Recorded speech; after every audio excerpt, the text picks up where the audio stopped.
Okay, so I said we learned Python for data science, where we learned about the various data types. We learned about the integer, the float, um, the string. Integers are numbers, float are decimal numbers, the strings as alphabet or words. Then we also talk about list. Then dictionary is different from list as it's different with the kind of bracket. And also when you're dealing with dictionary, you have your value and your key and your value.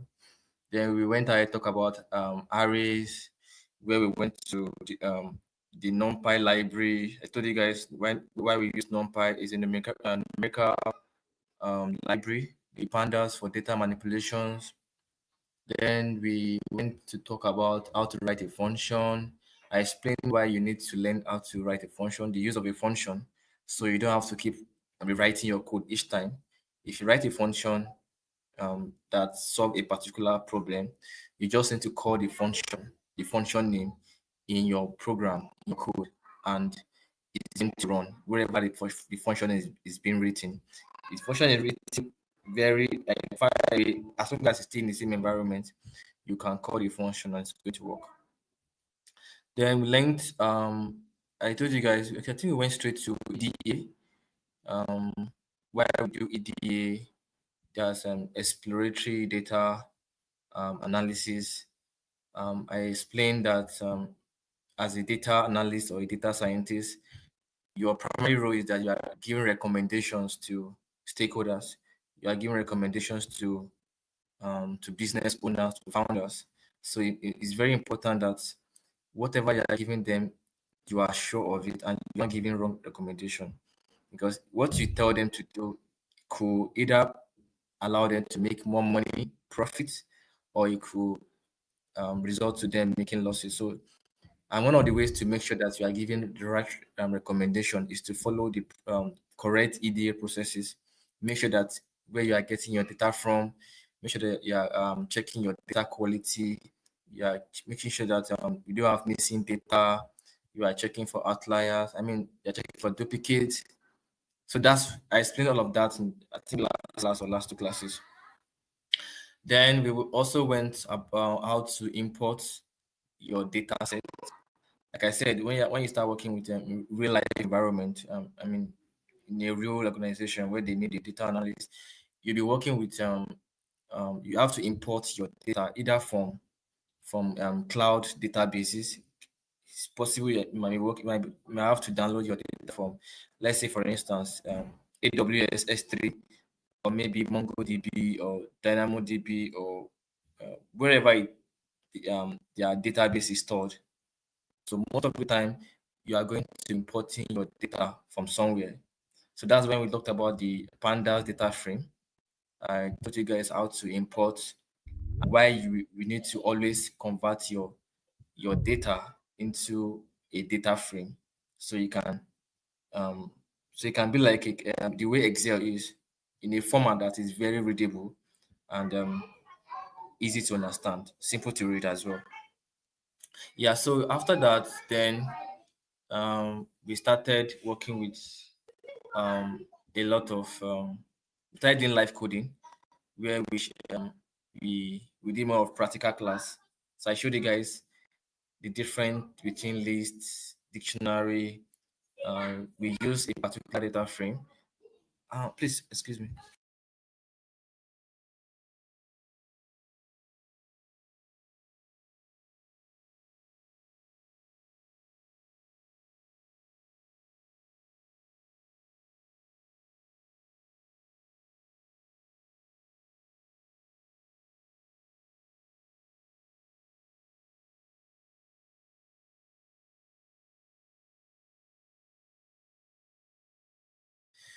Yeah, sorry about that. So yeah, so very shortly I'll be sharing my screen. So we'll dive into the Python data frame. Please, for anyone that is just joining, please try and download. I shared a data set in the group chat. Please try and download it because we are going to continue from there. The last class we did a lot of cool stuff. We imported our data frame. We checked for missing data. We also did we check for duplicates. Okay, then I told you guys how to undo missing data. I'm still going to treat that in this class for better understanding. Um, we try to how do we undo missing data? There are various ways you can undo missing data. That's when I talk about you can undo missing data by you can replace the ones that are missing by your mean. And why do you do that? In the case where you don't have much data and maybe like three or five or six are missing, you can decide to replace the missing values by the mean of the column, or you can decide to replace them by the median. Median is the middle number, right? Or you can, in the case where you are dealing with a categorical data, please, when you hear the word categorical data, it means like you are dealing with words, not numbers. You're dealing with words now. So in the case where you are dealing with categorical data and you have missing data, you can replace them with mode, with the mode of mode in this regard is the most frequent number, frequent words. I mean, so you can decide to replace the missing words or the missing category by the most common one. I don't know if that's clear. Yes. So without wasting much time, I'm going to be sharing my full screen.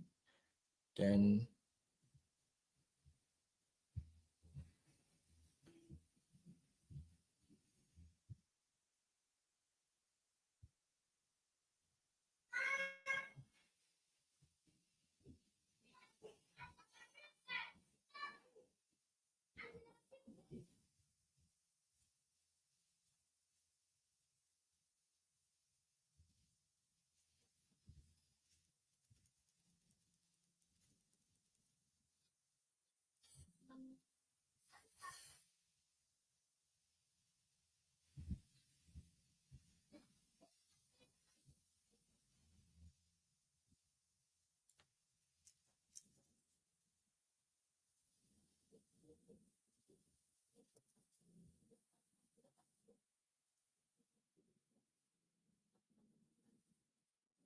okay, yeah. So, this week, this is week if I'm not mistaken, I think this should be week 4. Yeah, this should be week 4. Yeah, like I said earlier in this into this class, I said by next week we are moving into machine learning, and I will use a particular week to talk about storytelling because at the end of all we've learned so far, even I know last class we talked about we did some visualization as well, where we try to plot histogram. I think we did histogram and yeah, just histogram. So I try to explain to you how you can derive insight from histogram. It's very simple, and how you can check how it's very easy. Let's say for instance you have a data set and one of the columns is sex, right?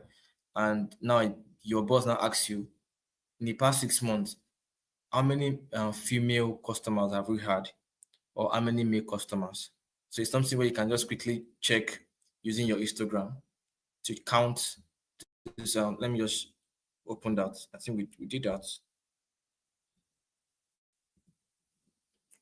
So it's something where you can easily just check.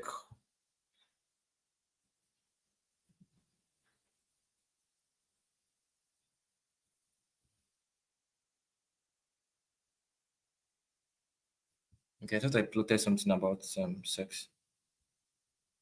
Okay, it's not.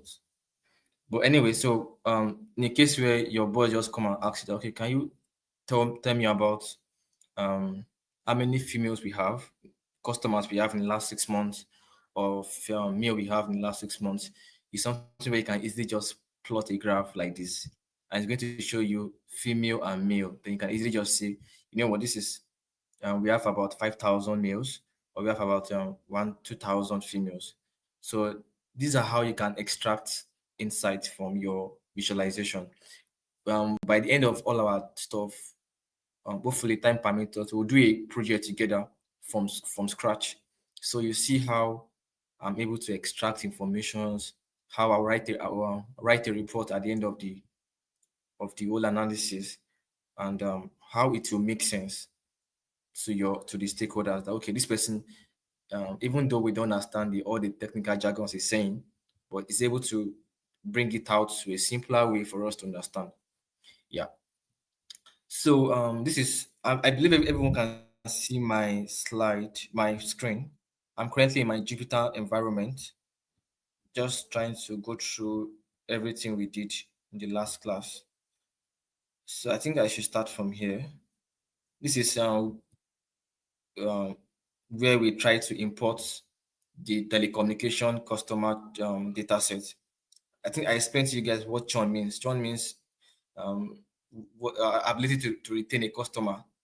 When they say this business, they have a high churn rate, it shows that they can't retain customers. People are coming, customers are coming, and they are not coming back again.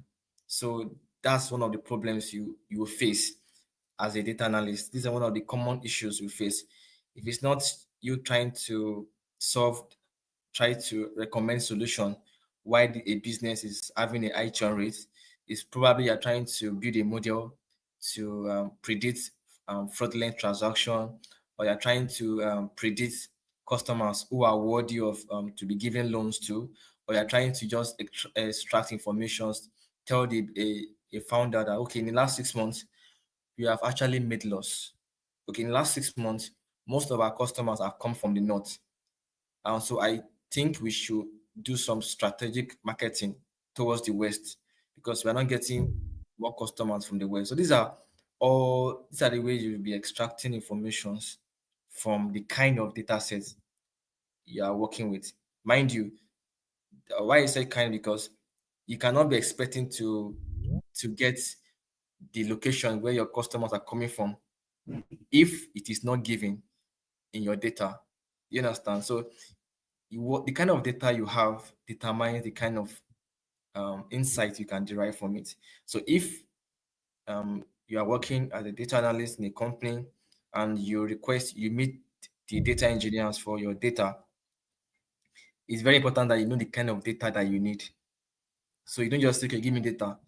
It might just give you transaction data, like maybe buying income, blah blah blah. And you know that you want to check the locations of your customer. So you make sure that it is being included in your data set. I hope that is right. So this is a telecommunication data set that we are currently using. And someone asked me a question. Let me just revisit it. Someone said, um, when you have this, like data equals to pandas, that's PD dot read underscore CSV, then this is your data, the name of your data you are importing. Someone said, is it the same thing as why do we still need to do something like this? Data equals to PD dot data frame into brackets data. So let me say something. You see this read underscore CSV, it does the same thing as writing this out. So whenever you want to import your data into a data frame format, if you have done this PD dot read underscore CSV, you don't have to do this. You don't have to do this. You don't have to do write data frame again. This works perfectly. This works very fine. So we have this now. If I run it, so this is our data frame. So in our data we have customer ID. That means each customer has a unique ID, right? So it's not for for two customers to have the same ID, right? So in the case where you see a duplicate here, what you will do is to remove duplicates because a customer should have just should have a unique ID. So we have gender here. You can see we have gender, then we have a column for gender, we have a column for senior citizen. So this is just checking if this person, this particular customer, is a senior citizen. And what do you mean by senior citizen? It's probably this person is maybe old, maybe they are, or maybe they are, I don't know. Let's say a politician, high figure in society, right? So this column for partner is telling you that does this customer, do they have a partner? Now, what I'm showing you, you are seeing NaN. NaN is saying that it's not a number. This is telling that this particular data here is missing. That's what the NaN is telling you. So if you go further to the dependent column, these are columns. Vertically, they are columns. Horizontally are rows. So if you go to the dependent column, this is just checking if this particular customer has someone that they are taking care of, like someone who is depending on them. So you can see no, some have yes, some have yes, some have no. Then we have tenure. This tenure is most likely telling us about um let me think. Um Probably the season. Most of the time when you are given a data set, they will give you the meaning of what each of them stands for. But I think this tenure should tell is probably telling us about um let's just we'll come back to the data, but probably a season. Tenure like a period of time. But I want to know the specific period is referring to. So that's that. We'll go to phone service. This saying maybe this customer is subscribing to a phone service. This tenor is probably telling us about the period of time that the customer have been using their product or their services. Yeah, I think it might be close to that. So we have another column here as phone service. Don't mind the way it's showing like this. They are all columns. It's just that my screen is small, so it's breaking them. But these are columns. These are columns, columns, columns. These are also columns, columns, columns. So we have phone service. Phone service is saying if this customer is subscribed to a phone service. Then we have multiple lines, also stating if this customer has multiple lines. Probably they have Glow or they have MTN together. You understand? So we have internet service, the kind of internet service. We have DSL. Some have fiber optic, right? Then we have online security. Some have no online security. Some have online security. You get it? So everything this data is telling us is about this telecommunication um, data. So we have device protection, we have tech support, we have streaming TV. Some have yes, some have no. We have streaming movies. Like, is is this customer using their service to stream movies or not? And then you have contract. So we want to differentiate between the kind of contract a customer is are signed into. So some are signing into month to month, which is maybe they are paying monthly, right? While some are paying yearly. You understand? Then we also have paperless billing. Some are using paperless billing, while some are not using paperless billing. Then we have the payment method. Some are paying electronic check, while some are doing a mail check, while others are doing bank transfer. Do you understand? So we have different means of payment method. Then the monthly charge. This is showing what each customer is paying monthly. So we intentionally remove these first three values when I was trying to show you guys um, missing data and all of that. So this is a column telling us about the monthly charge for each of the customers. Then we have the total charge. Then the last column is always the target. Now let me explain something to you guys. So when you are dealing with this kind of data, we used to separate them. We used to call this kind of data label data sets. When we start machine learning, we are going to dive into supervised learning and unsupervised learning and reinforcement learning. Now, when you hear the word label data set, that means the data set is labeled like this one. A labeled data set is the one that has a target. Because now, for these data sets now, this particular column, this churn is known as target because this is the one that we are trying to, let's say the word that we are trying to predict. So now we are trying to predict the rate of customers, right? So before you can predict the future, most of the time you need historical data. Please mind me that I'm doing small into my journey. Is my major field, but I just want you guys to understand what is happening here.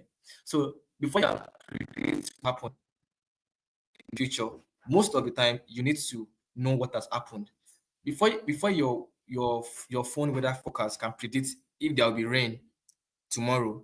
Is because someone has collated the rain record in the past maybe 1 year or 6 years or 10 years. So when you have past record, I can most likely my probability of predicting future occurrence is very high. Let's say, for instance, now in the past 6 months, someone here, let's say, let me check people's name here, people that we have here. So let's say Hannah in the past 6 months, Hannah eats lunch between 12 and 1. For the past 6 months, she's been very, very consistent. It's only on Saturdays and Sundays that she eats lunch on by 3 or 4 because of probably she comes back from church very late. Now, if I have those that kind of data now, if someone asks me that when will Anna eat lunch tomorrow, and I go back to my data, I'm like, okay, in the past 6 months, this person has eaten lunch between 1 and 2. So definitely my answer will be that if someone asks me when do you think Anna will eat lunch, I will tell the person Anna will most likely eat lunch between 1 and 2 on Monday to Fridays.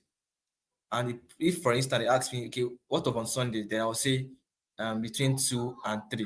Do you understand? So that's how data works. So for this one also, if you are trying to predict churn rate, right, you must also work with historical data. Now, this what we are working with right now, they are historical data and they are separated into features and targets. Now, features are what will enable you to predict the target. Everything will be I've been naming since morning, all these columns, they are called features. So features are what enables someone, what enables the machine to predict future occurrence. Let me use the rain as an example again. Before I can predict rainfall for tomorrow, I must have collected data for humidity. Maybe I'll collect for cloud. You know all those stuff that you need for rain. Maybe sunlight. Maybe what's the other stuff? Like I'm sure you guys understand what I'm trying to say. So before you can predict if there will be rain, I will have checked the humidity for in the past 6 months.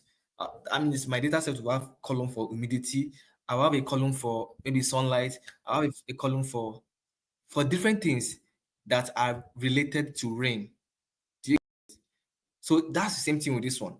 So I just had to just put that. I want you guys to really understand data, how you can look at data and know what each of them. Now, for us to now predict this churn rate now, let's say by the time we train this data now, when we train it, we're trying to tell it that okay, these are the conditions that makes rain to fall on this day. Please, if you're not getting me at any point, just draw my attention. So when you train your features, you don't train your targets. We'll talk about that next week when we do machine learning. But I just want you guys to understand this kind of data. So most of the time, you are not you are predicting your target using your features. So as a data scientist or a data analyst, your work is to make sure that you are using the correct features. So let's say if I want to predict churn rate now, sorry, does it make sense if I start looking for humidity? Does not make sense because churn rate and humidity have nothing in common, right? So I need to look for features or let's say characteristics of churn that will enable me to predict churn rate.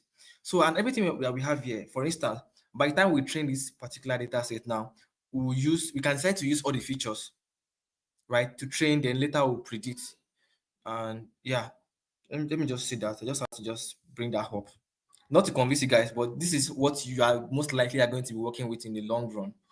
But as a data scientist, as a data analyst, as if you don't have interest in machine learning and all of that, then most of the time you are just trying to analyze this data, trying to just check, okay, how many females do we have in the last 6 months? How many males do we have in the last 5 years? Okay, and which of these people have dependents? How many people have dependents? So you're just trying to derive information, which is very, very easy. You can use both visualizations, of different kinds to write a story about what has happened to a company in the previous 6 months, 1 year, or thereabout. Yeah, so that's what we did here. We have 21 columns and we have 7,043 rows. Please always note this very well. So in case it changes, you will know why it changes. So it's good to always know that okay, the data set you are working with has this amount of rows and columns. Then I told you guys about, okay, I need to be fast, about info. Why need to do info? Info tells you the kind of data you are working with. So you will know if you need to convert.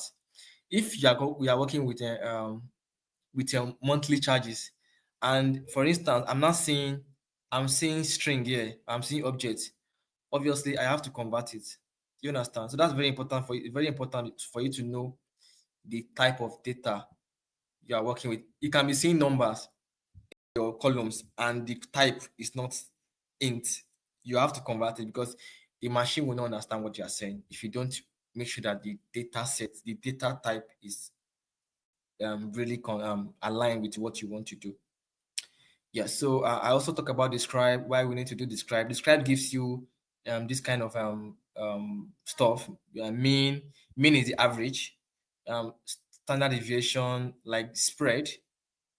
We have minimum value, the first quarter, second quarter, that's 25% of your values of your data set. This is 50% of your data set. This one means 75% of your data set. Then we have the maximum. Um, as a data analyst, it's very important you know what is anyone talking? Yeah, sir, Okay. please, can you zoom in so that we can see the screen? It's so tiny, please. Oh, okay.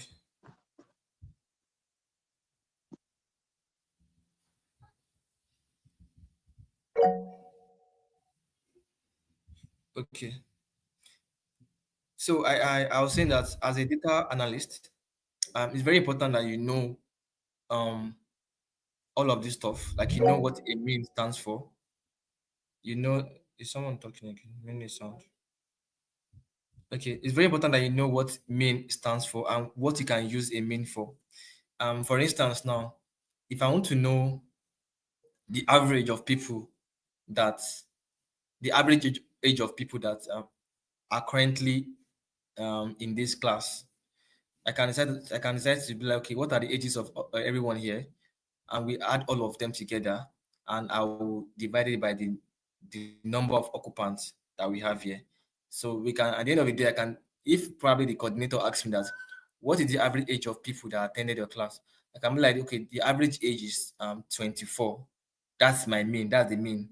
Do you understand? It means gives you, it helps you to know the average age or the average amount, the average whatever it is.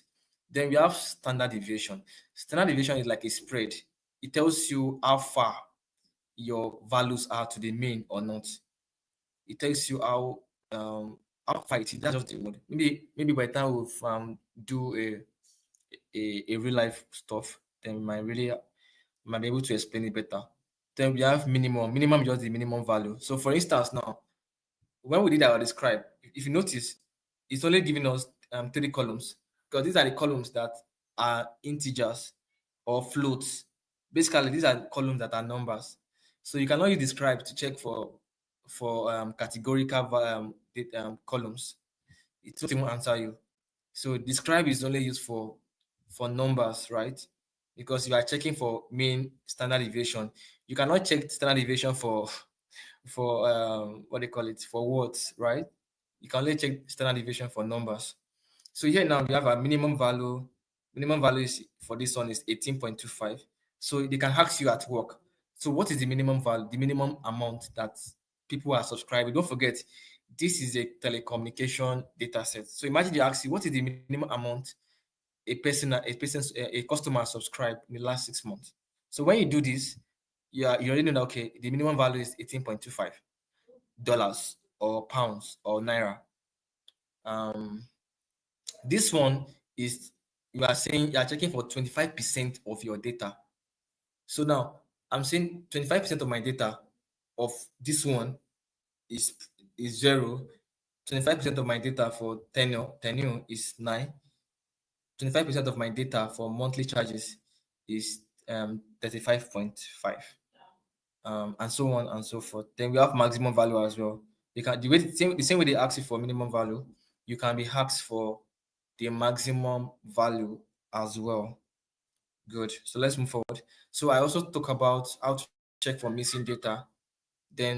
So I said you don't have to cram all these functions or method either one. Just to far you know what you want to do. Thank God for the whole AI and all of that. It's just good for you to know, to have deeper understanding, so you can it's easy for you to debug, because AI has made it so easy for anyone to do anything. And I will advise everyone to maximize it. Don't say you don't want to use AI. AI has come to stay. Just make sure that you have foundational knowledge, then you maximize the use of AI to the best of his ability. So yeah, you don't have to cram any of this stuff, but you can know them, because like I said before, I was being asked, I've gone for an interview before where I was asked what is the function to check for missing data. Do you understand? I was asked because they want to be sure that it's not just some AI data scientist that's coming to find job. It's someone that truly know what they are doing. So it's still good for you to know these little ones. By the time you work with it frequently, they tend to stay with you. It's when you leave them that you will forget, right? So yeah, this is the function to check for missing data. The sum is just to give you the sum per column. So what I'm saying is that data is none. Like, just tell me the data set that it is none means empty.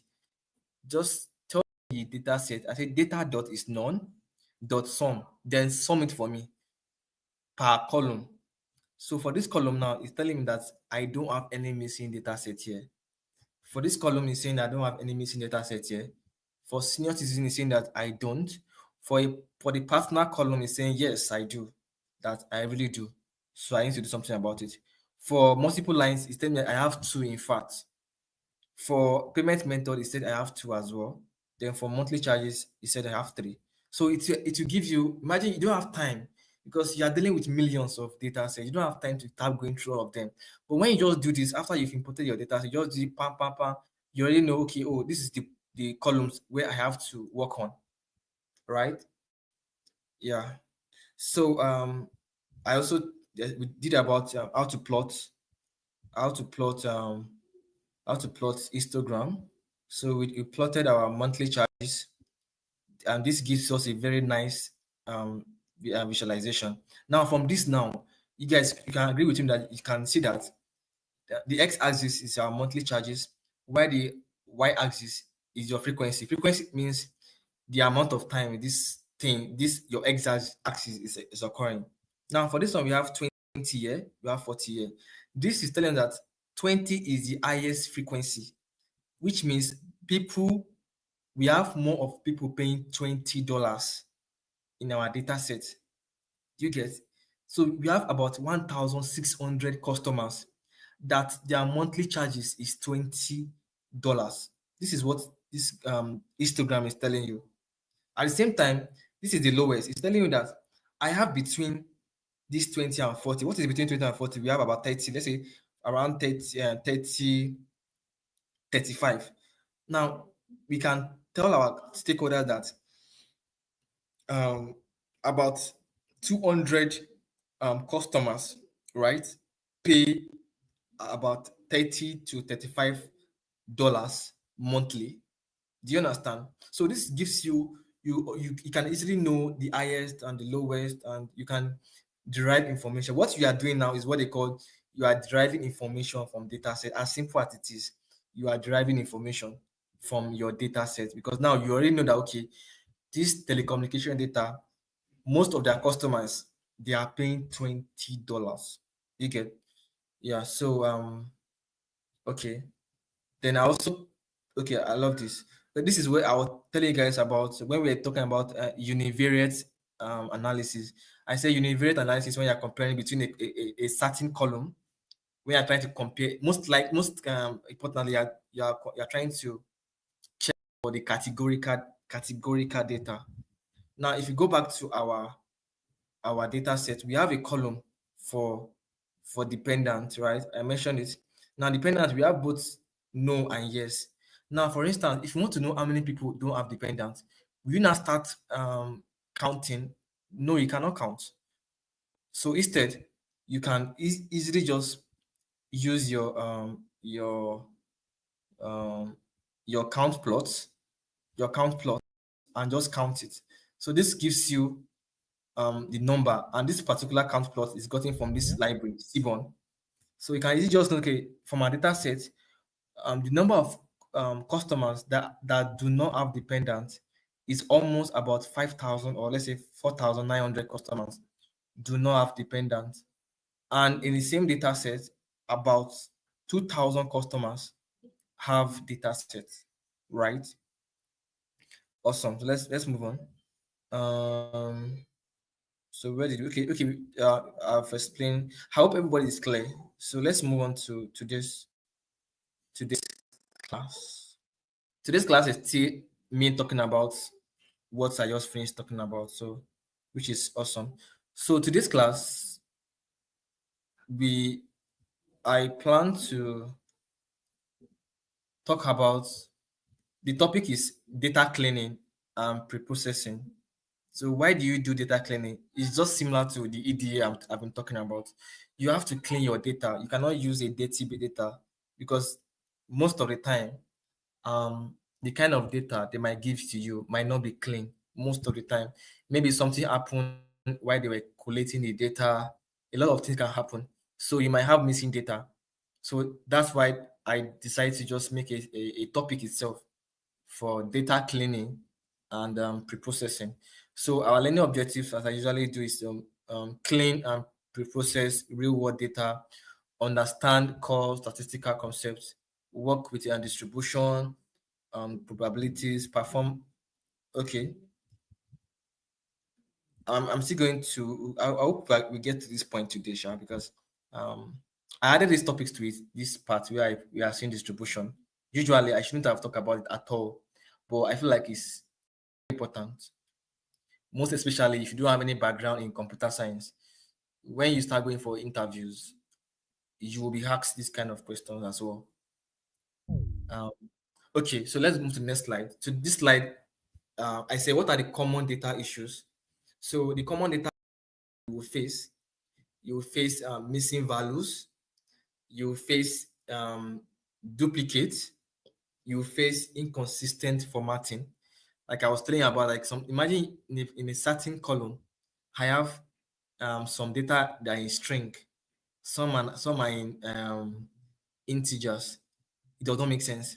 So it's very important that you make sure that every per column they are in the data type, same data type. So we have outliers. I think I explained these outliers in the first class.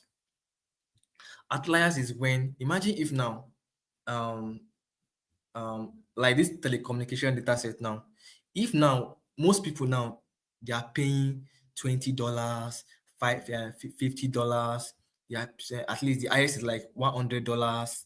You get, then you now see a customer that is paying $500. So that will give you, when you do your plotting, you will like, from where to where? Why is this person? Why do we have a customer that is paying $500? So you want to know the characteristics of this customer. Like, is he a government official? Like, does he own a business? How come he's spending $500? So now outliers are like strange values. It could be very high values or low values, but they always gives your data a meaning. It could either be that maybe it's a mistake, or it could give you a very, very important information about your data set. So that's you can have issues about outliers. So imagine if you have an outlier in our own case now, you have a value of 500. Obviously, you have to like sit down and look at it that, okay, this person is very special. So in a case where it's a mistake, what are you going to do about it? So there are some outliers that is actually a mistake, maybe typographical error. Do you understand? So mixed data types, I think I just mentioned this. Then categorical values. Like I said, when you start doing machine learning, um, your machine does not understand categorical values. So we always convert our categorical values using what we call one or auth encoding. We'll get there very soon. So even unskilled features. No, at the end of the day, we are putting values into a machine, right? And we want this machine to give us right information, right answers. We want this machine to predict for us. We want this machine to do so many things for us. So, and this machine also has a format that it understands. So that's the whole machine does not understand words. So we always convert our words to numbers using zeros and one. So machine understand just zero and one. Do you understand? So we have to convert categorical values to numbers. Unskilled features is like this. If some columns they are in millions, right? You're having like 1,500,000. You have like 10,700,000. You have 1 billion. Do you understand? And you have another column that you have 0.45, 0.64. Now, if you run your data set like that, I can bet you that your machine is going to be biased. It's going to give you a not so accurate information. So what we do is that we try to scale all our values to have similar scale. So we scale our that one that has billions into also into the same kind of 1 point blah blah blah 1 point blah blah blah, because that's what the machine understands. Yeah, so let me go to my next. So if you have any question, you can just unmute yourself and speak up, because now I can't see if anyone is raising up here their hands or not. Okay, so we did this in last class, how to undo missing data, but I'm still going to um talk about it again now that we have our data set. So let's go forward to I want this. Hmm, okay, this is similar to what we just did now. So what you are seeing here is sorry. So we are checking for how do we undo data set. This particular code here, as we all know, let me um okay. So yeah, so this first line here is what the code to check for missing data set, right? That is clear. Now, the second one is we trying to replace the missing data set by the median of of age. We are going to do that practically now. Like I said, what is median? Mean is the average. Median is the middle number, right? Please, if I'm wrong, just let me know. So median is the middle number. So now we want to replace the missing value we have here by the median of age. So this is the code. When you see the F age is means trying to access the column for age, just like we have here. Let me do something.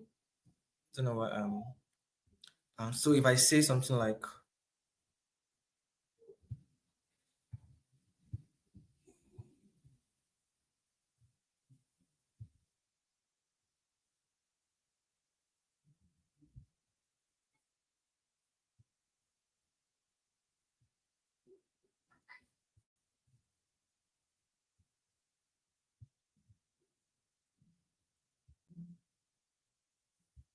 okay, yeah. So if I say something like let's say age equals to the F. Let's pick among our columns. We have a column for partner. If I say the F, I put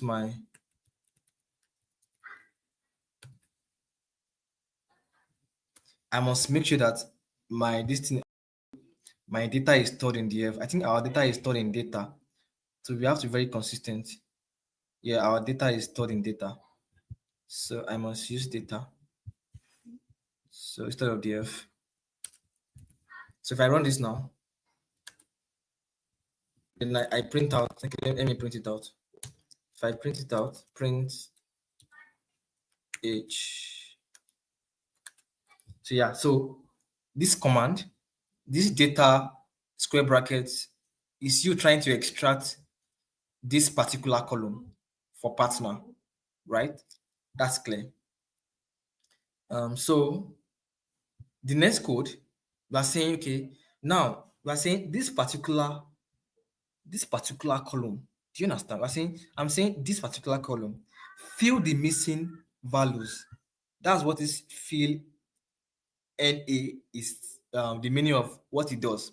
I'm saying this particular column, fill the missing values with the median of this. Now, let me do something for you guys. Let's do this code separately so you know what they mean. If I want to check the median of that particular column now, this is what I'm going to do. Excuse me.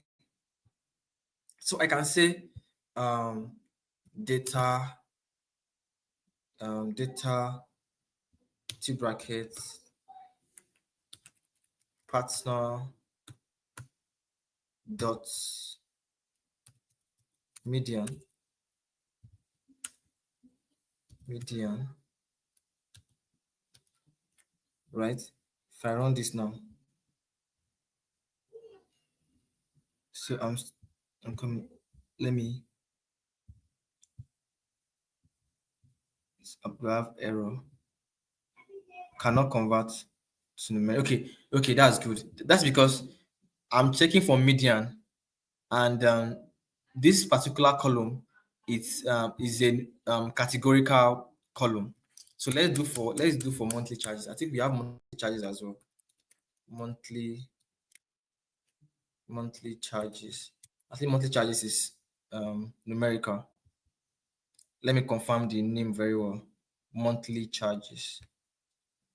Because the machine is very, very sensitive. If you don't write the correct spelling, you will get an error. Okay, monthly charges.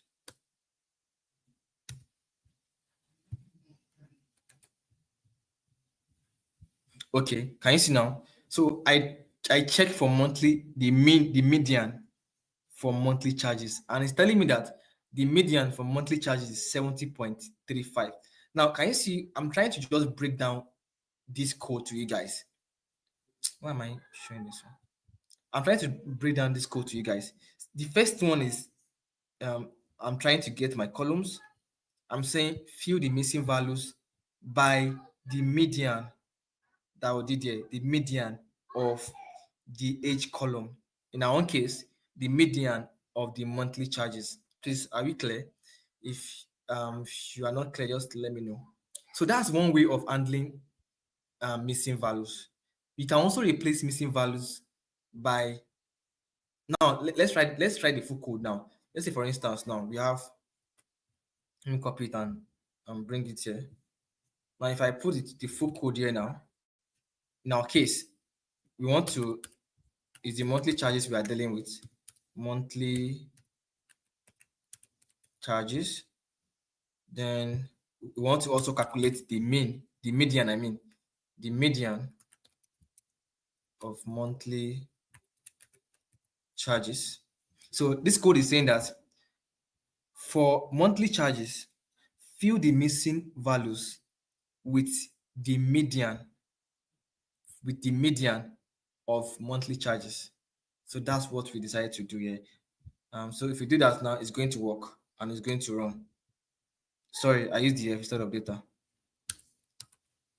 It should be DF because we store our data into data, not DF. DF is just a variable name.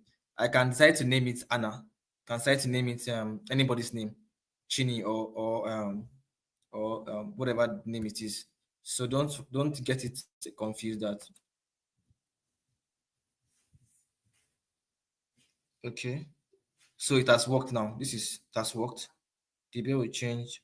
Okay, they just telling that next time I should not use that some of my methods are getting duplicated. That means Python is improving and they're changing the values, but the code has run. I hope everyone understand what I'm trying to say. So that is what we are trying to do. Now, in that case, you can decide to use mean. can decide to use mean. You want to replace the missing values with your mean. It is still going to work. If I do this now, if I change this one to mean, I can easily know my mean. So the mean for my monthly charges is 64.77, right? So I same way I can decide to replace the missing values here with my mean. It's still going to run, right? So that's how it is. So let's move forward. Um, so you can also drop them. You can also drop columns. Let me give you an instance. So in a case where, in a case where, okay, someone has dropped messages here.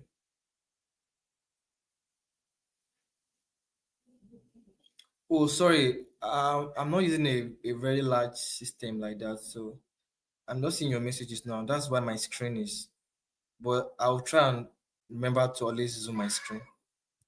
I'll try and always zoom it so you guys can see. So I was saying that why do we need to drop some columns? So you might need to drop some columns, some irrelevant columns. So like I was saying that if I'm trying to predict rainfall and inside my data set, I'm seeing monthly charges. I'm like, what the how am I what am I supposed to do with monthly charges? Well, I'm trying to predict rainfall. So in that kind of case, what you will do is to drop the data. Now we are going to do it practically now.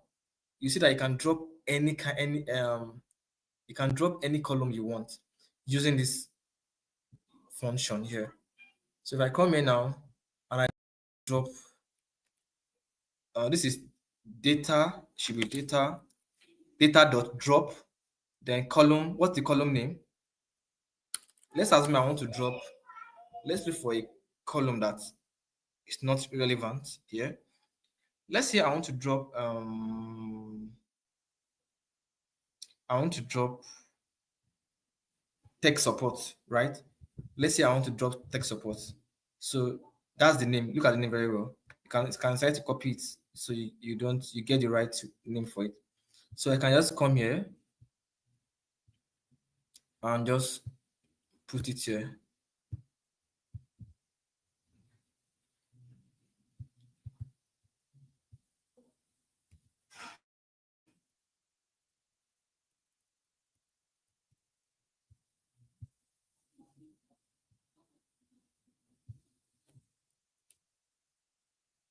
So if I do this now and I run, it's going to run. So if you want to confirm if tech support is still there or not, I can decide to print out my data. I can decide to do print data. So let's check. If you notice, we cannot see customer ID, senior, blah, blah, blah, tenor, phone service, multiple lines, internet. In fact, no need to even check. Just come down here. You can see now we have 20 columns. Before we had 21 columns. Now we have 20 columns. So that's how you work with removing data or replacing missing data and whatnot. So the next slide should be current slide. Okay. So now we want to remove duplicate. Like I said, you have to always remove duplicate as well. In a case where you have a customer among your customer in your customer ID, you have a particular customer having um, the same name. It's the same customer ID. So you have to remove. It's a duplicate. Because they should be unique values. Let me go back to it. So you guys can understand what I'm saying. Um, so customer ID has to be unique because it's a unique value that is being given to a particular customer. If I'm if I'm a customer to MTN now, MTN has a unique customer ID for me. Same with Glo. Same with any telecommunication network. They have a specific customer ID. Even mobile devices. If you buy an iPhone now, your Apple ID is specific to just you. So there is no way that someone elsewhere will have the same ID IDs are always unique. So now, in a case where maybe some typos, you don't have two IDs here. So that should tell you that it is a duplicate. So what you would do in this case is to remove duplicates. So you have to check for duplicates and also remove them, because if you don't check for duplicates, it's going to affect the kind of information you are giving your stakeholders in the long run. Imagine if you tell them that um, we have the highest amount that the customers have paid in the last 6 months is 18, or the lowest amount is 18. And because you didn't check for duplicates, and the reason why is even 18 because we have so many duplicates. Or let's say the the number of people that paid $20 are, and you tell your stakeholder that the number of people that paid $20, they are 500.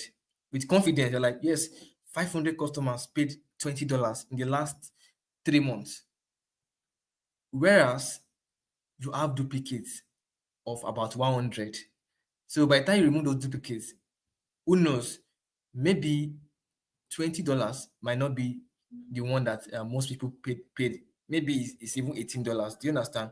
So it's very important that you always check for duplicates before you um move on. So that's what we have here. Oh, sorry, excuse me. That's what we have here. So we'll drop duplicates. Then this one is just like what we did before. This code is just checking, dropping a certain columns. Why this one is going to drop duplicates? It's very, very simple. If you just know what you want to do, if you know the steps, you don't have to cram any of these things up. Even me, I not cram them. But as I frequently use them frequently, some stayed, and some I still have to confirm the function properly. Do you understand? So now this is the function now to drop duplicates. So if I run this function now, it's going to drop all the duplicates in this um in this data set. Let me run and see.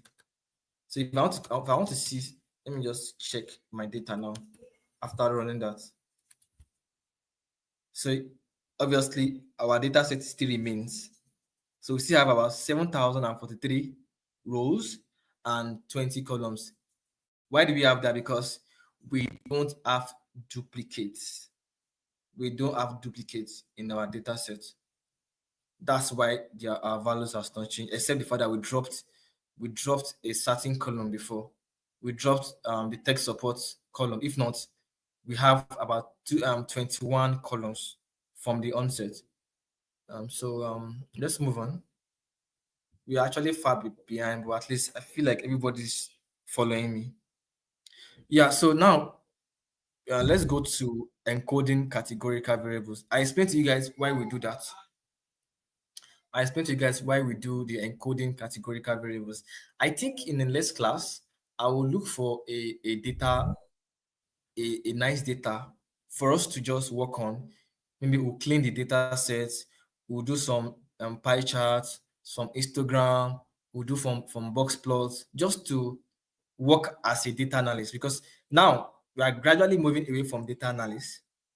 Because basically what a data analyst does is revolving around just analyzing data, cleaning data, deriving information.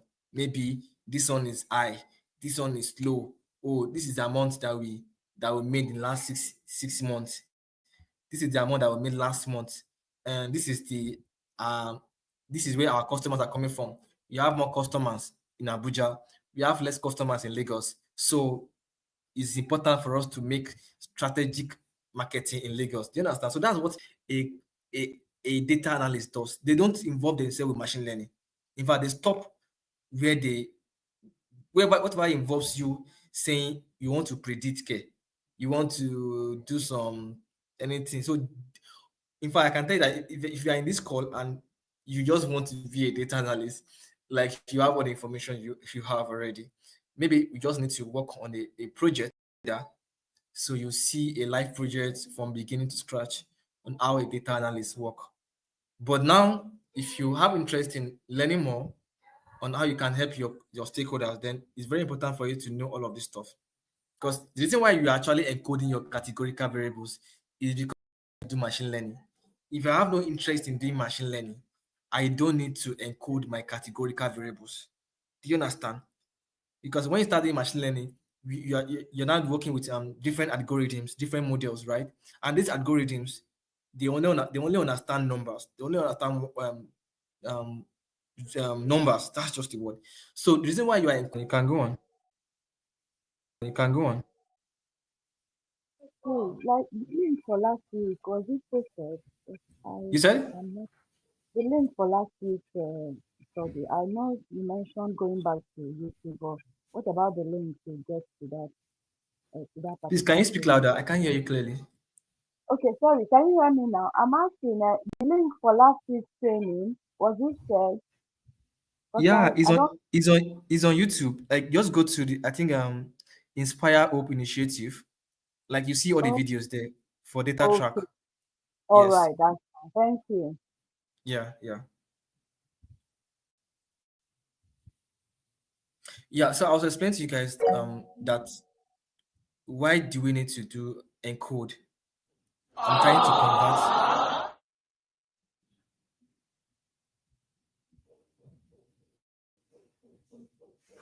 I'm trying to convert trying to figure out where that noise is coming from. Okay. Oh, all right. Let's move on. So the reason why you are doing encoding is because the algorithm you are going to be using to do machine learning does not understand yes or no, does not understand um, what's the word? Does not understand dependent, does not understand partner. You only understand numbers, right? So that's why we need to encode our stuff. So and to do encoding, this is the function. I feel like I shouldn't be doing this now until we enter machine learning. I just feel like I don't want guys to get confused. But let me see what I can do. Maybe I'll move to um a different slide. So that's why we do encoding. I also explained to you guys scaling before now. So the same way we do encoding is the same way we do scaling. Scaling is done so that what the numbers we are working with, they are all in the same scale. I told you before that if a sk- if you have different scale, if you have some in 1 billions, some in millions, and you have some in 0.1, 0.2, I can bet you that the machine is going to give more preference to the 1 billions, and it's very possible that the ones in 0.1, they are going to give you very, very vital information. So that's why we try to make sure that all of them are in the same scale. So to scale them also has a function to use. Do you understand? But I don't want to dive too much here since they are still under like machine learning. Yeah. Okay. Yes, I added this topic. What's the time now? Okay, I added this topic because I want us to talk about it. Based on my own experience, I've been asked before. I've been in an interview before where they asked me about um they asked me to explain um those statistical experiment when you have the t-test, the ANOVA, and so on and so forth. Yeah, it's very important. It's not really for someone who just switch into data science, they are most likely going to ignore that because it's a fundamental topic. If you have a data science background, let's say you study computer science or statistics in school, then that's where they will teach you all this binomial distribution, Poisson distribution, normal distribution, and so on and so forth. So I decided to just add this as because of my own experience. I've been asked before. So I think I explained to you guys why we carry out main. Yeah, I think I don't have to repeat that again. Main is very as little as simple as it is. You can use your mean to derive information. Mean is your average. So if you have been asked, please, what is the average monthly charge? What they are asking you to do is to calculate the mean. Yeah. So they can also ask you um, which of our customers, I mean, what is the most frequently paid amount? I don't know if that in that grammar makes sense, but that's your mode. If someone asks you that, okay, we want to know um, the range of amount that customers pay the most. Now, one instance, so you check the mode, that's the frequency, and but from what we did, we realized that $20 was the most frequently paid monthly charge for our customers, right? Yeah, then I also explained to you guys, I'll look for a project, right? Maybe next class, so we can really, you know, um, we might not be able to do all this stuff with our current data. Yeah. So maybe next class I'll prepare a project for next class where we can use mean, this one as well, standard deviation. Standard deviation is basically spread of your values. You are checking the spread of your values if they are closer to the mean or far away from the mean. What is it telling you? If they are closer to the mean, it means that they are closer to the average.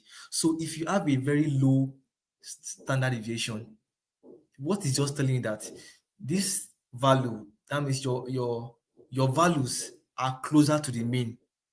What is mean? Average. So now let's say now all of us are on this call now. I checked it, our standard deviation of our ages. Then at the end of the day, I got a standard deviation of um let's say I get standard deviation of 0.4 or thereabout, which is very low. So that tells us that most of our ages is close to the mean. Let's say the mean of all our ages now is like 25 or 26 or 27, right? So if I mention the mean of our ages is 25 now, then I calculate the standard deviation of all our ages and I get like 0 point something. It shows that all our ages is closer to the mean, is closer to the average.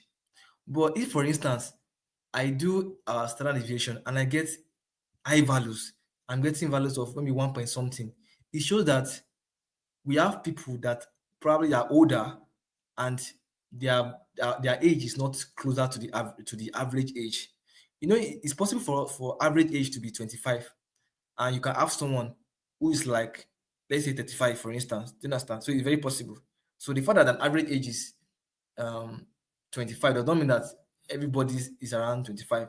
It's possible that there's someone. So that's what you can use ST for, standard deviation, to know how your values, how they are closer to the mean or not. And I hope that is clear. The variance is like square root of standard deviation. Um, okay. So I also added this topic to it. This is not part of what I should actually take, but I just feel like even though it's the basics, for you guys to just know. So probability. Probability is a very crucial topic um, for as a data scientist. Yes, a data analyst might not really need to know about probability, but as a data scientist, it's still paramount for you to know a bit of probability. So probability is not like the probability of something occurring. So if someone tells you that, what's the probability of um maybe that you have power in your house by 9 p.m. In Nigeria, yeah, the power is very, very bad. So most likely you'll be like, maybe zero. If someone tells the probability of something is zero, what they're telling you that is it's impossible that they cannot have light by 9 p.m. Like their house is darkness. They will not have light. But if someone tells you that, okay, the probability of that will have light is one, that means they are very, very sure. Because in this case now, we are dealing with either um, yes or no, right? So if someone tells you that the probability of have light is 1/1, that's one. That means they are sure that them they will have light. So that's, I know everybody understand what probability means. That's like the um I don't know. I'm looking for the exact word to use. Just the probability of something. I don't want to use probability again. Maybe the I'll get it. Let's just move on. Not waste too much time. So wrote here, tossing a coin. Yeah, when you are tossing a coin, you either get head or tail. You are drawing a card. You are selecting from a data samples. So we have different. Wait, okay, I must have missed something. Okay, so this one is we have distribution overview. Distribution overview also a very important topic. I'm not going to go really deep because it's not really, you might not come across it honestly, but I just want to just make sure that I mention it in our in this track. So we have different probability, should I say types? We have normal distribution. Normal distribution is not always true in real life. Let me explain to you. When they tell you that a data set has a normal distribution, that means no where they put in front here, they put symmetrical bell. You know what a symmetrical bell is? That means what happens in the left side is the same thing as what is happening in the right side. Now, let me give you cases where you can have this normal distribution. In a school, for instance, maybe when we were in primary school, then we have you will agree with me that most students will always get the average score. Let me okay, in case somebody is seeing my somebody not seeing my um okay. So in a school, maybe when a teacher is most of the time when you are giving a test or an exam, you agree with him that most students are getting average score. Let's say most people are getting 50 or 60, sharp, they are sharp pass mark, or maybe say 40, 50, 60. Then we'll now have few people that will get very low score. And this one they failed. Maybe they get like 20 or 30. They will now have very few people that will get very high score. That's the scholars. They'll get 70, 80, 90, right? So that's an example of a normal distribution. Like if you plot a graph of that kind of scenario now, you realize that it's going to give you a normal distribution. Like the one that will pass very well, it might be on the right side. In the if you are drawing a bell, should I look for a let me go to my browser so we can just picture.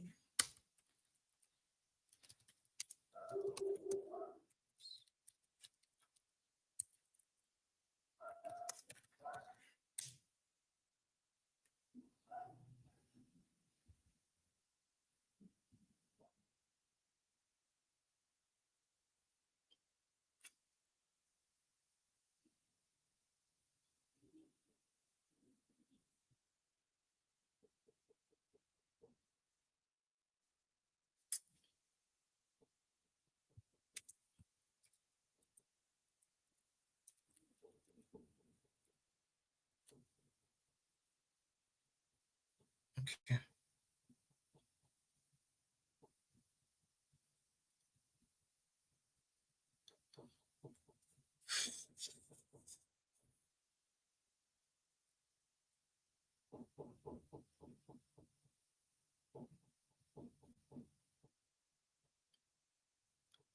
Okay, I want to expand the graph. Okay, good, good. So I can explain to you. Now, this is a symmetrical bell, right? So what I'm trying to tell you that you see this middle part, they are the people that's called average score. That's called that average score. You see this right side, that the people that scored, the few people that scored very high score. You see the left side, that the people that scored very low score. So this particular graph is symmetrical. It's symmetrical because assuming one partner is longer than the other, then it's no more symmetrical. So that's basically what I'm trying to explain here. So we also have binomial distribution. Binomial distribution is different from normal distribution. In binomial distribution, a part is usually longer than the other. So it's not a normal distribution anymore. There's a part that is longer than the other. So and now they give example of pass or fail. So in the case where I only have two category of pass or fail, definitely the if more people pass, then that side, the right side will be longer. I wish will be longer. I wish I can do a picture, but let's just with time, shall maybe when we go on, or if you have understanding, because like I said, it's not really a topic that if you go for any data science course online, in fact, they will not even teach you this. They will not teach you this. It's not part of data science. But just that just had it so you can get understanding. So that's binomial. The poison as well is similar, but the binomial is usually to the right side. Excuse me. While the poison is to the left side. Then we have inferential statistics. This one also is not really a topic too, but maybe on your own you can just try to read more about it. But I'm still going to explain to you um, what I what it is that they're working on. I don't know if anyone here has heard about hypotency. So what inferential statistics is? Someone messaging me.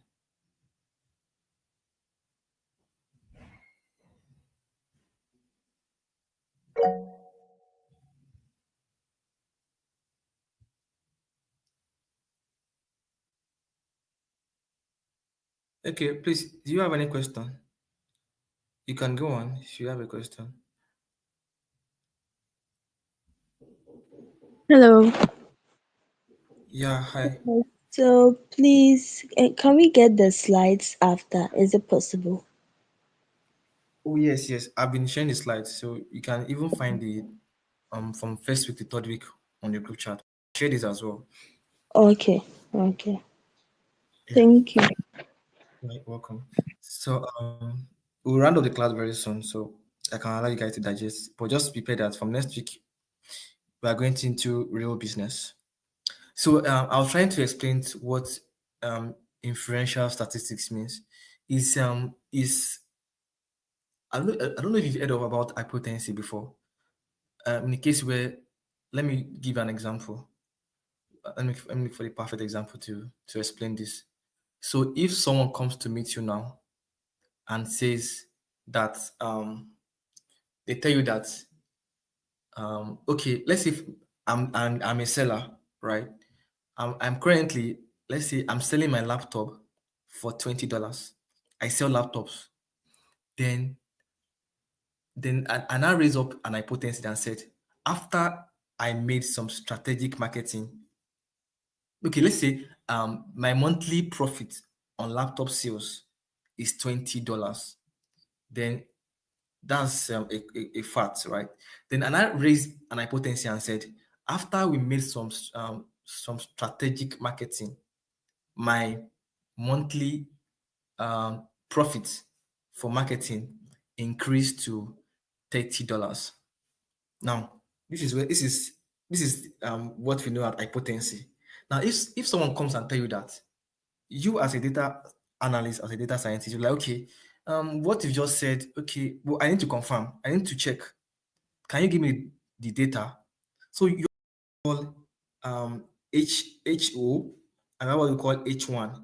H1, let me see if I added to my, okay, yes, good. So we have non-hypotency and we have alternative hypotency. So now the non-hypotency is like, I'm saying that I want to know if it is because of the marketing that you did that actually increased sales or something else.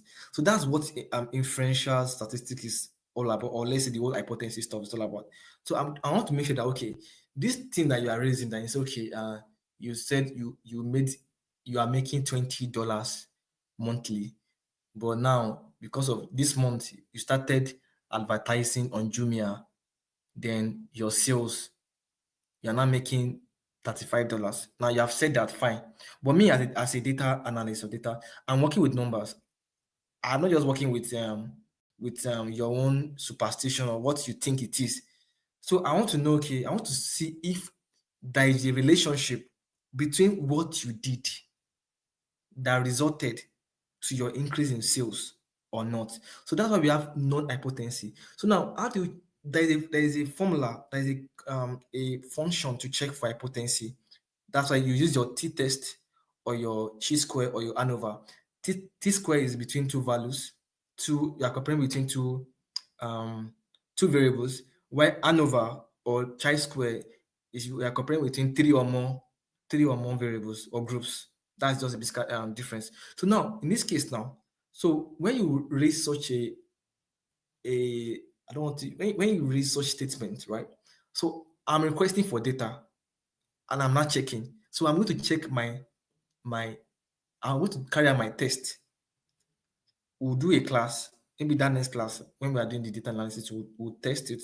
So we'll do a class. So when you check for your test, you get a value. So now that value now is what we know as p value. That P means probability value. Even if you don't understand what I'm saying now, just pick anything you can get, and maybe when we do a practical class, I can explain better. So now, so that P value from carrying out our T square or our chi square or ANOVA is now what we'll now use to check if what you have raised, the statement you have said, is a non-hypothesis or alternative hypothesis. Now, that p-value now, it has a range. If your p-value is less than 0.5, my dear, it is a non-hypothesis. But if it's more than 0.5, then it's an alternative hypothesis. So let's say after you told me that you did strategic marketing, blah blah blah. That's why you think your sales increase. Then I carry out my T square. Then after I did my T square, I'm getting 0.1.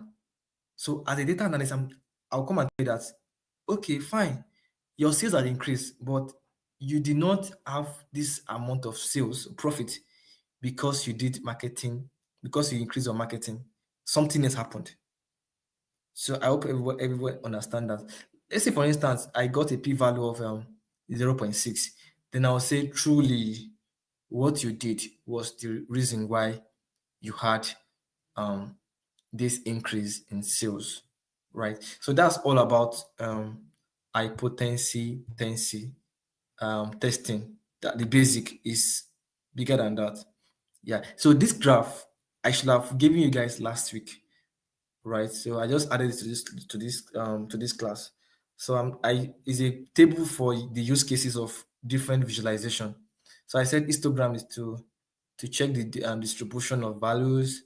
You can use your box plot to check for outliers. You can use your count plot that we did to check for the frequency of categories. You use your scatter plot to check for relationship between two numerical values. I'm sure everyone has seen, everybody know what a scatter plot is. Let me just give you an example. The class is going to end very soon. Let me show you guys scatter plot. So you can see how you can use scatter plot to see the relationship between two variables.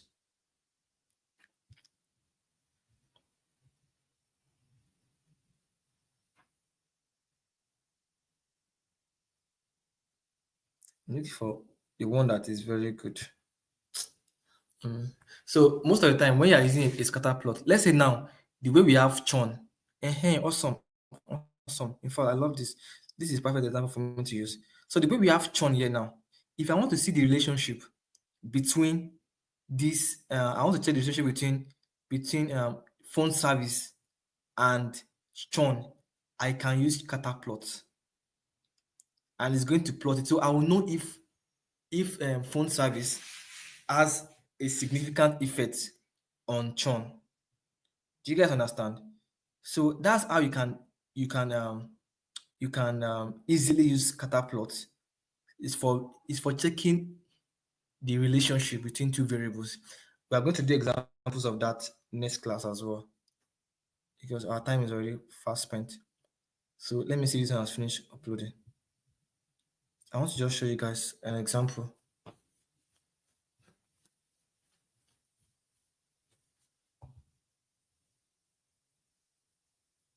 Are you now going to load?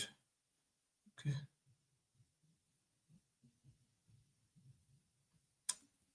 Plot has refused to load though. Okay, let me see this one will load.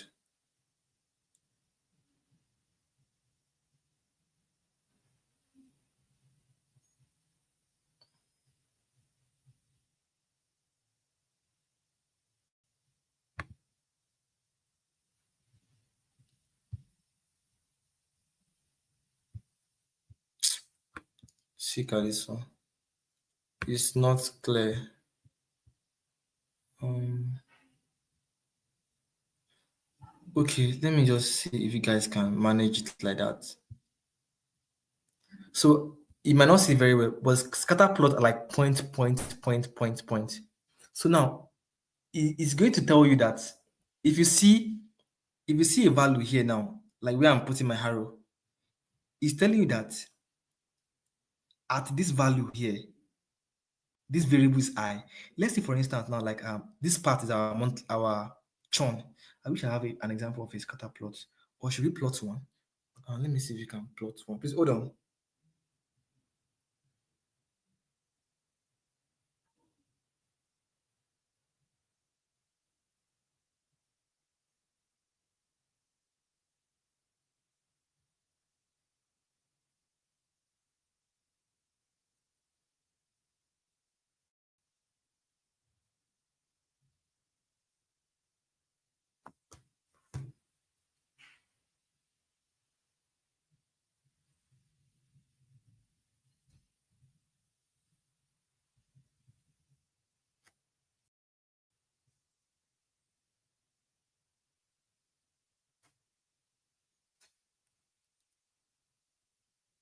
Okay, yeah. So let's try and plot so you guys can actually see what a data is. Let's say we want to plot between. I'm looking for something very simple. Um, okay. First of all, let's import our PLT from matplotlibary.pyplot because that's where we can.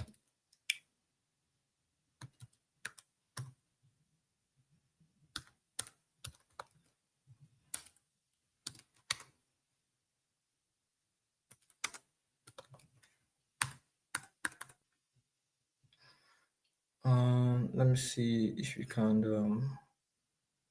for something very simple. PL dot scatter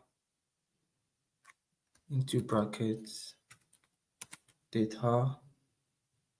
Then I think we already have our. Let me see. Let me use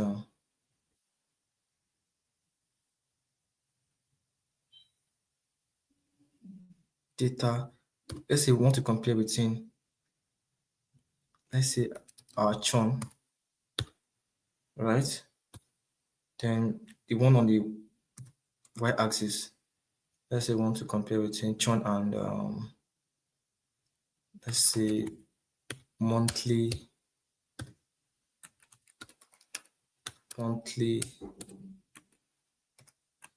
charges. Monthly charges and I don't want to do too much. Let's say PLT.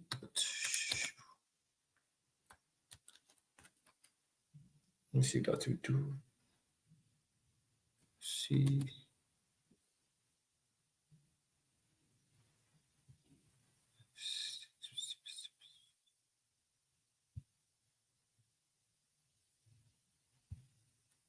Could be having errors. Keyword churn. We have churn in our data set now. Is it not the right spelling? Okay, it's the wrong spelling. It should be capital C. Okay, that's why I didn't want to. I'm looking for something that can give us a better. You know what? Let's not use churn. Let's say I want to I want to because let's compare between monthly charge. I want to just give you an example of how this thing works. Okay, total charges. Let me use total charges. Let me use total charges. Total charges. And for the two numbers that are both numerical.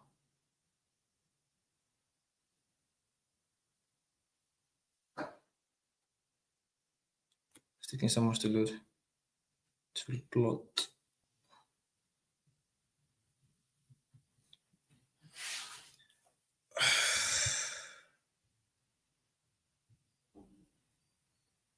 Still loading. When you see this stuff still white, then it's still loading.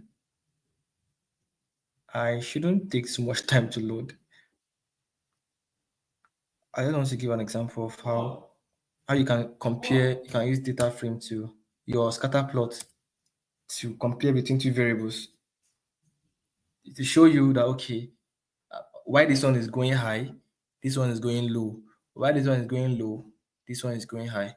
I have no idea why this is taking so much time. It's not supposed to take so much time.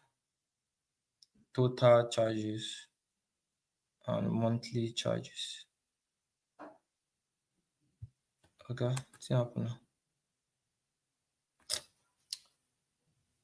We'll come back to it. Come back to it. Come back to it.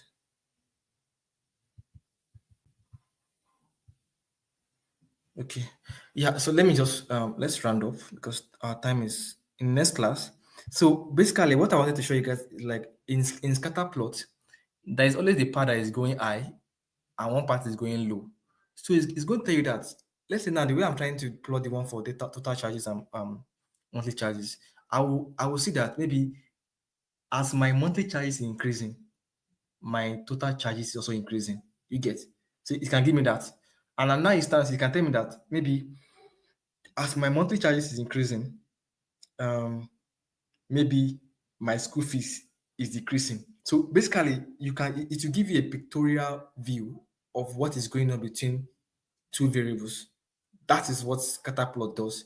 For box plots will let you see outliers because that particular outlier that is in your data set is going to signify it out when you do your box plot. In the next class, we'll do all of that. I'll make sure I get ready to do all of that in this class so we can really work with it. So do we have any question? I want to take questions from everything. We've done a lot of things. Like I said, if your plan is to become a data analyst, you have all the foundation already. If you decide not to come to class next class, then I will truly understand because you have all the required foundation. You know Python, you know the different data sets, the data types, you know why we clean data, you know how to import data, you know how to check for missing values, you know how to remove duplicates, you know how to replace missing values, you know how to plot histogram, you know how to plot different graphs. If you can plot histogram, you can plot any graph. Then what is just remaining for you is your storytelling ability, which is will continue to improve as you work on data. Is how you see data, how you can interpret data, how you can derive information from data.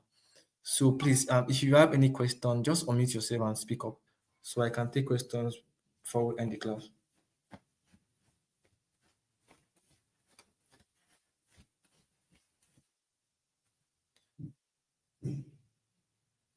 Chin, do you have any question? Your hands are raised up.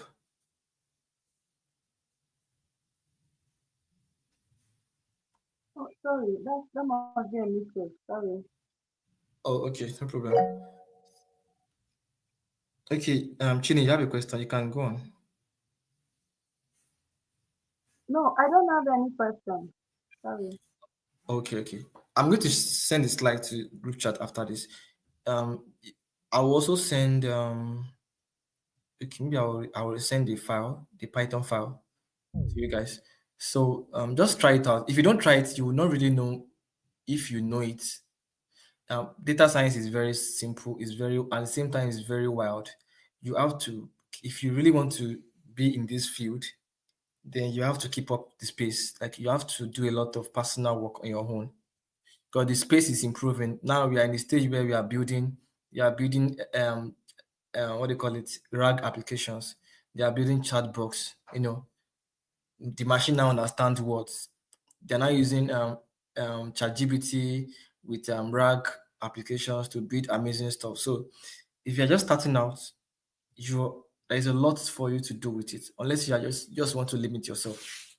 So on your own, even using 30 minutes per day, just try your hands on, try something else, try to import the data, try to check the data, try to understand the data, try to check the information, try to check the kind of data set, the kind of data type you have in your data, just do a lot of manipulations and make mistake, have errors.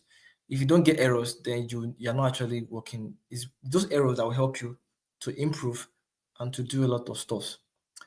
Yeah, so And we'll end the class.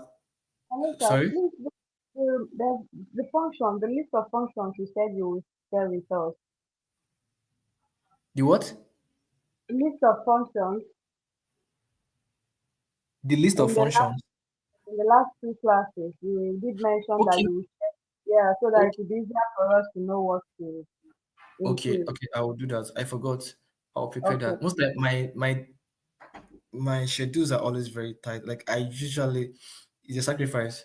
I'm actually being here, so I will actually prepare that to prepare the list of functions, the ones that you work with on daily basis. In case I forget to, if anyone can just remind it on the group chat, so I can just remember. Yeah. So thank you guys for being here. And I really hope that at least if it's one person that will leave this class and they will go on and really do what they want to do, because like I said in the first class, data science is the present and the future. Like those who are not learning it are making a mistake. Because there'll be a time where, regardless of the profession you are doing, they will need a data. And it will make sense if you imagine you going to your boss where you're working, like, oh, you have an idea of doing this. You can also help them to do this, and it's going to increase your value. And even for yourself, you are learning a very high skill, a very high skill profession that you can use anywhere in the world. So it can be a career change for you, can be a total career change for, like, for me, my first degree was in mechanical engineering, but now I'm a data scientist. So it can be a total career change for you where you make lot of money like me. So I mean, why you want to make a lot of sacrifices is to it will increase your earning power and all of that. Yeah. So thank you guys for joining up. So we'll meet again next class where we'll do machine learning and really cool stuff. Yeah. Have a very good weekend. Yeah. Bye.